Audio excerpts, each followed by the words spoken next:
रघुनाथपुर नाम का गांव था।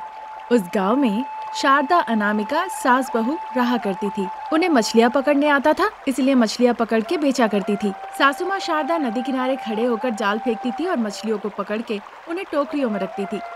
अनामिका टोकरी के पास बैठ जाती थी और बातचीत करती रहती थी।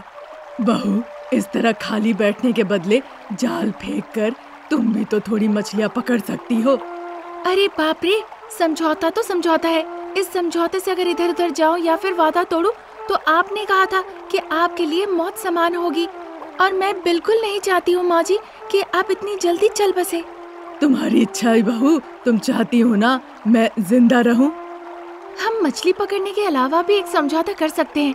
हम इसे घर पे ले जाएंगे, वो अच्छा रहेगा ना? मैं वो समझौता पहले ही कर चुकी हूँ। अब मैं ये कह रही हूँ अपने दोनों हाथों को जाके नदी में जरा डुबाओ।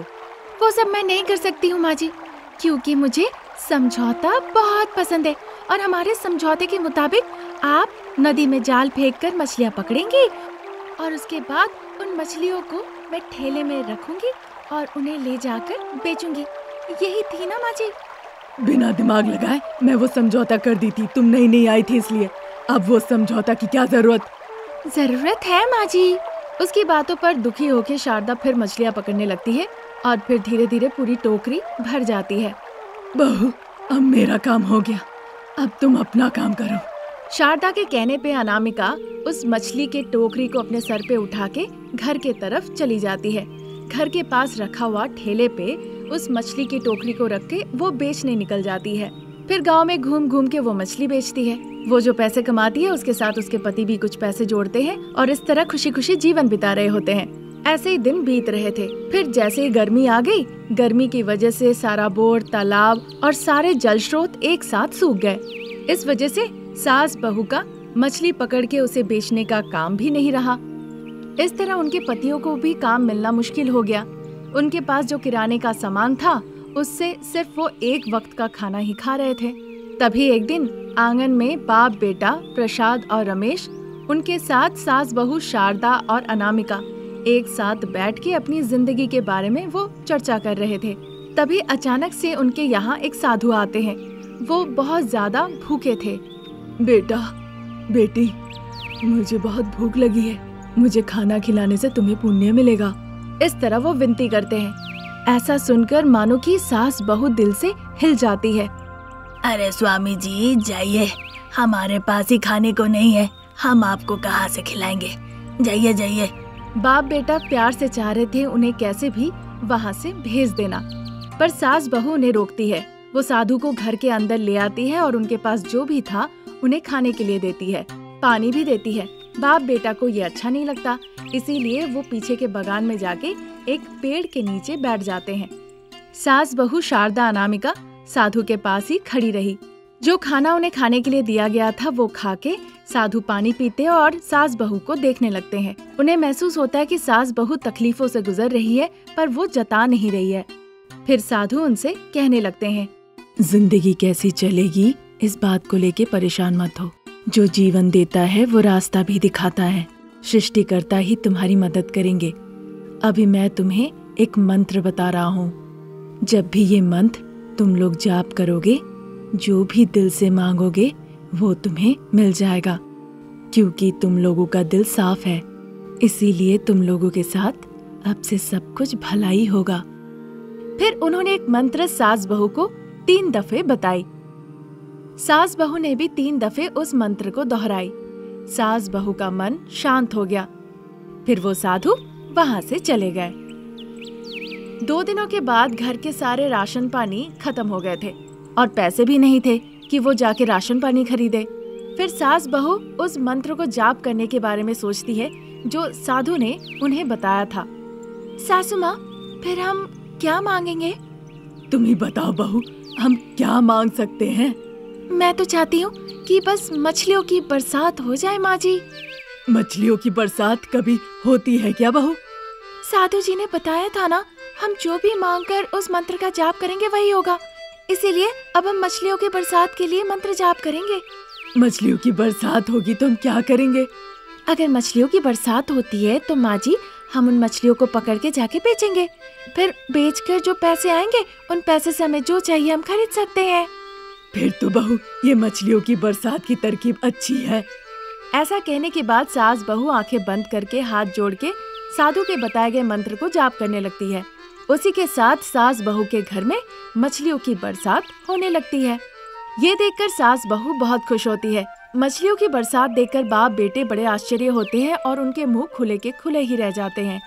सास बहू बारिश में भीगते हुए जाती है और सारी मछलियों को इकट्ठा करके एक ड्रम में लाके उन्हें डाल देती है।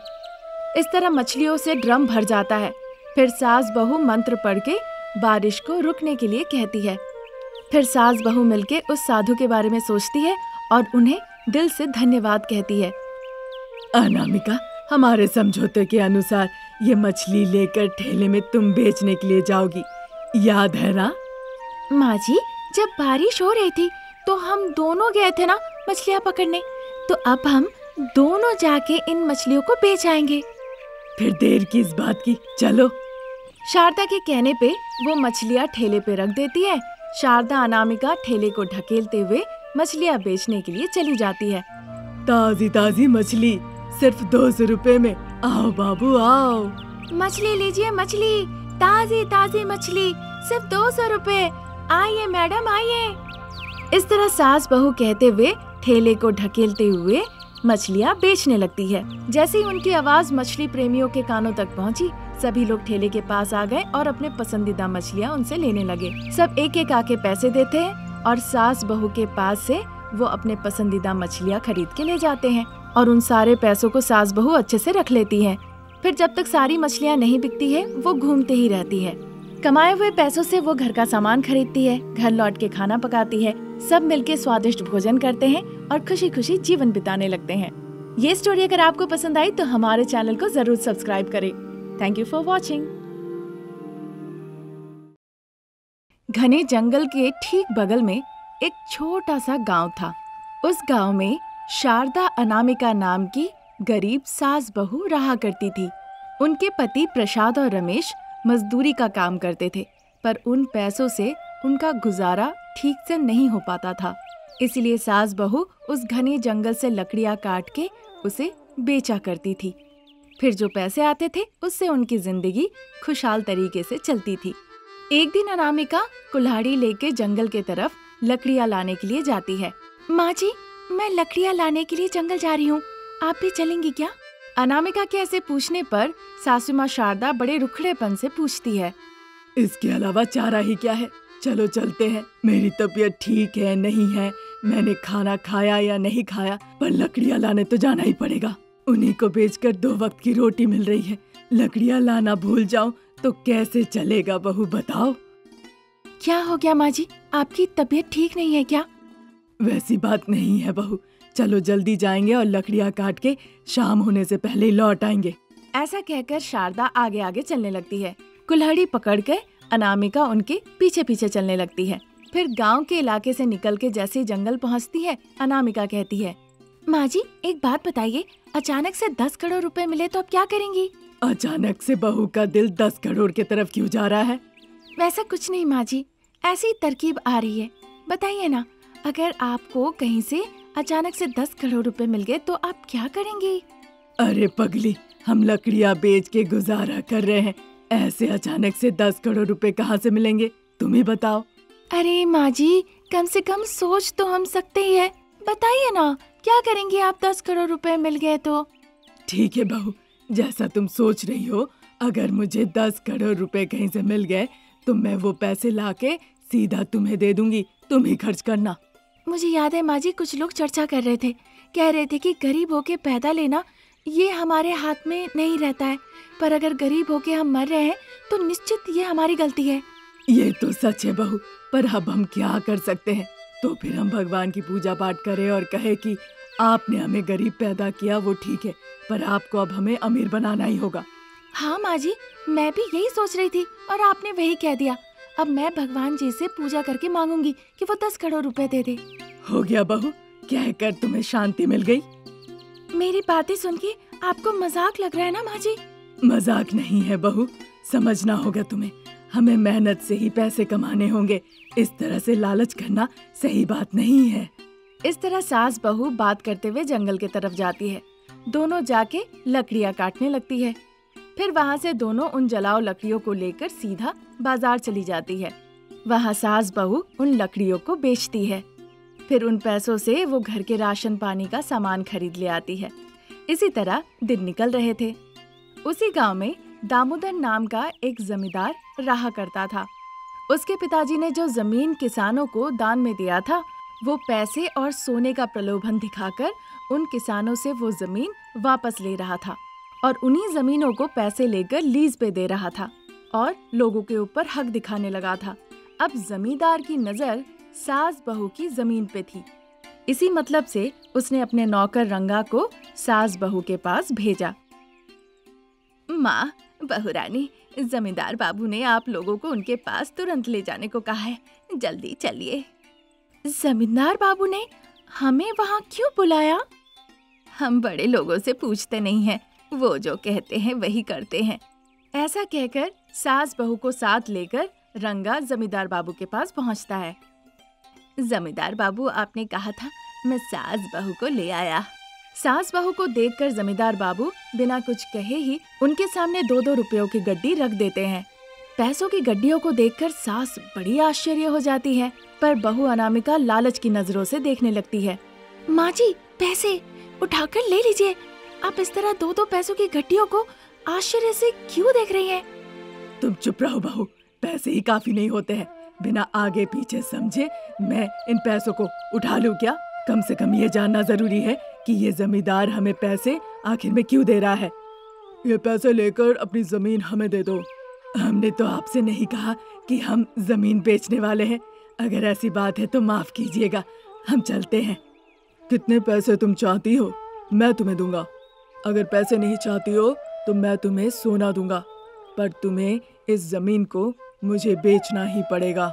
ये पैसा सोना हमारी जमीन हमें दे सकती है, हमें आपके पैसे और सोने की जरूरत नहीं। क्या तुमने कहा तुम्हारी जमीन पैसे और सोने दे सकती है? मतलब तुम कहना चाहती हो कि इसके नीचे सोना और पैसा है? मेरे कहने का वो मतलब नहीं था जमींदार बाबू। शारदा इससे पहले कि कुछ और कहती, जमींदार बाबू बीच में कहने लगते हैं। चाहे कुछ भी हो जाए, तुमने कहा कि तुम्हारी जमीन सोना और पैसा देती है। कल सभी गांव वालों के सामने तुम्हारी जमीन को तुम जहां कहोगी खोदा जाएगा।